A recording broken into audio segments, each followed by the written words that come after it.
விழுப்புரம் மாவட்டத்தில் பிரசித்தி பெற்ற மேல்மலையனூர் கோவிலில் மாசி பெருவிழாவையொட்டி உண்டியல் காணிக்கையாக சுமார் 67 லட்சம் கிடைத்துள்ளது.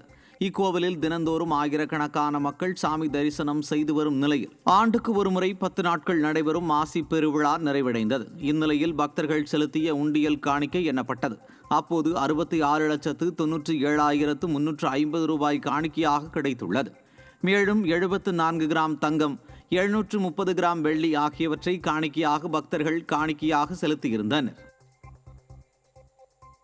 தூத்துக்குடி மாவட்டம் கோவில்பட்டி பகுதியில் கடந்த சில தினங்களாக வெயில், மழை என மாறி மாறி இருந்த நிலையில் இன்று அதிகாலை முதல் வெம்பா பனிமூட்டம் அதிகமாக காணப்பட்டது.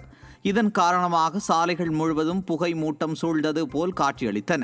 சாலைகள் சரியாக தெரியாததால் வாகன ஓட்டிகள் முகப்பு விளக்குகளை ஒளிரவிட்டபடி சென்றனர். காலை விடிந்து வெகு நேரமாகியும் பனி காணப்பட்டதால் தேசிய நெடுஞ்சாலையில் கூட வாகன ஓட்டிகள் முகப்பு விளக்குகளை எரிய விட்டபடி மிகுந்த சிரமத்துடன் சென்றனர்.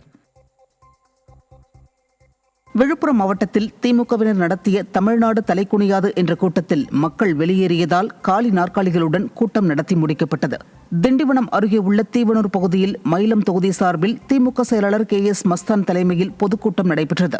அப்போது காஞ்சிபுரம் சட்டமன்ற உறுப்பினர் எழிலரசன், அமைச்சர் MRK பன்னீர்செல்வம் ஆகியோர் பேசிக் கொண்டிருக்கும் போதே மக்கள் கூட்டமாக வெளியேறினர். இதனால் காலி நாற்காலிகளுடன் கூட்டம் நடத்தி முடிக்கப்பட்டது. திமுகவினர் எப்படி தலைப்பு வைத்து பேசினாலும் அமர்ந்து கேட்பதற்கு மக்கள் தயாராக இல்லை என பொதுமக்கள் விமர்சிக்கின்றனர். ராமநாதபுரத்தில் நடைபெற்று வரும் மாநில சப் ஜூனியர் போட்டியில் கலந்து கொள்ள முடியாததால் தேனி மாவட்ட ஹாக்கி வீரர்கள் ஏமாற்றத்தோடு வீடு திரும்பினர். மாநில சப் ஜூனியர் ஹாக்கி போட்டியில் பல்வேறு மாவட்டங்களைச் சேர்ந்த அணிகள் பங்கேற்று விளையாடி வரும் நிலையில் இதில் சிறப்பாக விளையாடுபவர்கள் தமிழக அணிக்கு தேர்வு செய்யப்பட உள்ளனர். இந்த நிலையில் போட்டியில் பங்கேற்க தேனி மாவட்ட ஹாக்கி வீரர்கள் உரிய முறையில் முன்பதிவு செய்யவில்லை என தேர்வர்கள் தெரிவித்துள்ளனர். இதனால் மனமுடைந்து போன வீரர்கள் வேறு வழியில்லாமல் இரவோடு இரவாக வேதனையுடன் தேனிக்கு புறப்பட்டு சென்றனர். இப்போ நான் பசங்களை இதுக்காக இந்த மேட்சுக்காக நாங்கள் ஒரு 4-5 வருஷமாக கஷ்டப்பட்டு பசங்களை ரெடி பண்ணி வச்சுக்கிட்டு இருக்கோம்.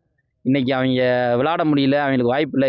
இந்த மேட்ச் ஆடினாங்கன்னா கண்டிப்பாக அவனுக்கு யாருக்கா ஒரு ஆளுக்கு கேம்ப் கிடைக்கும், தமிழ்நாடு ஆடுவான், அவன் லைஃப் ஏதாவது கொஞ்சம் செட்டில்ட் ஆகும். இன்னைக்கு அந்த வாய்ப்பை இழந்துட்டு நாங்கள் ரோட்டில் நின்றுட்டு இருக்கோம். எங்களுக்கு என்ன பண்ணுறதுன்னு தெரியல. கடலூர் மாவட்டம் பூதங்குடி ஊராட்சியில் புதிதாக அமையப்பெற்ற மேல்நிலை நீர்த்தேக்க தொட்டி கட்டி முடிக்கப்பட்டு ஓராண்டுக்கு மேலாகியும் திறக்கப்படாமல் இருப்பதால் அப்பகுதி மக்கள் அதிருப்தி அடைந்துள்ளனர். சிதம்பரம் காட்டுமன்னார் கோவில் பூதங்குடி கிராமத்தில் வசித்து வரும் ஏராளமான குடியிருப்பு மக்களுக்கு உதவிடும் வகையில் புதிய நீர்த்தேக்க தொட்டி அமைக்கப்பட்ட நிலையில் ஓராண்டை கடந்தும் பயன்பாட்டிற்கு கொண்டு வரப்படவில்லை என அப்பகுதி பொதுமக்கள் குற்றம் சாட்டியுள்ளனர். திமுக அரசு நிர்வாகத்திடம் கோரிக்கை வைத்தும் துளி கூட மக்கள் மீது அக்கறையின்றி செயல்படுவதாக அவர்கள் வேதனை தெரிவித்துள்ளனர். வேலூர் மாவட்டம் மோடிக்குப்பம் MGR நகர் பகுதியில் குடிநீர் வழங்காததை கண்டித்து ஊராட்சி மன்ற அலுவலகத்தை பூட்டு போட்டு சாலை மறியலில் ஈடுபட்ட பொதுமக்களால் பரபரப்பு ஏற்பட்டது. கடந்த சில நாட்களாகவே குடிநீர் வழங்கவில்லை என அப்பகுதி மக்கள் திமுகவை சேர்ந்த ஊராட்சி மன்ற தலைவர் லாவண்யாவிடம் கேட்டதற்கு அவர் அலட்சியமாக பதிலளித்ததால் ஆத்திரமடைந்த பொதுமக்கள் போராட்டத்தில் ஈடுபட்டனர். மேலும் இந்த சம்பவ இடத்திற்கு வந்த ஊராட்சி மன்ற தலைவரின் கணவர் ஜெயபிரகாஷ் என்பவர் மறியல் போராட்டத்தில் ஈடுபட்ட பொதுமக்களிடம் வாக்குவாதத்தில் ஈடுபட்டது அப்பகுதி மக்களிடையே பெரும் அதிர்ச்சியை ஏற்படுத்தியது.